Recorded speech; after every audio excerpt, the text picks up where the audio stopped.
zirenak, ezta? Bai, leku askotako joate zin. Eta gero, zu baserriko bizimoduegaz egidu zenduen, ezta? Bai. Eta soloan kasureko, solotik ataraten zenduen generoa eta bendejea saltzen eta joaten zinen Bilbora? Bai. Zenbet urtegaz hasi zinen bendejea saltzen? Bendejea eskondute gero ni. Nire iztia solteratan, eskondu urduko. Bai, ni eskondute gero. Hemetik beste batzukaz bizi ginen gu, izikoaz dozabeagaz, ez eren nuki familirik, deuren ondora eskondu ginen. Eta handi joaten nien, tomatiak, piperrak, bainek eta eroaten duzen, Bilbora saltzean. Eta trenean eroaten duzen, nik orduan trenean lehenango. Eta gero,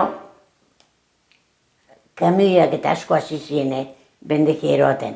Gero kambi egin duen. Bai, lehenango... Trenean? Trenean. Ze orduten hartzen zendun trena? Seiretan pentsatzen, 6:30, ez da. 6 edo 6:30.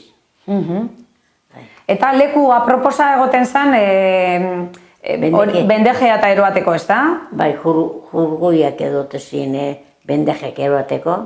Da gero bako txaberako ju, edo kargeru Bilbonko ju plazara eroateko, eta holantxe. Eta kargerueri bere ordainduin berri zengo jakon, ez da? Kargerueri ordainduin berri zeten jakon, kargea eroatearren. Bai. Batzuk biharrean kargeruek, biharrean joan orduko pesetatxua ataten koite duk etortezien. Eta guk emote guntzen kargia, eta gero guk emote guntzen zari euren biaderen, ez da seko horreta horien, ez da egiten azak horretan. Eta trena Maionako kaltzadatara llegaten zan, ez da? Maiona, kalzadas de Maiona esaten dakona, ez da? Ara Begoñarako eskileratara. Eskileratatik, bai. Hori da.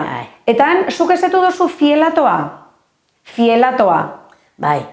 Eta zer zan hori? Zer zan fielatoa? Eskileratatik bajatuta hanbian kobre goite horien. Fielatoa gizomatote zan, kobretan. Han pagetan duen, ez da, xe pagetan duen, zeu-zer. Generoa Bilbora sartzearren, ez da? Bai. Eta gero, zuok nora eroten zenduen generoa? Herriberara edo Ensantzera edo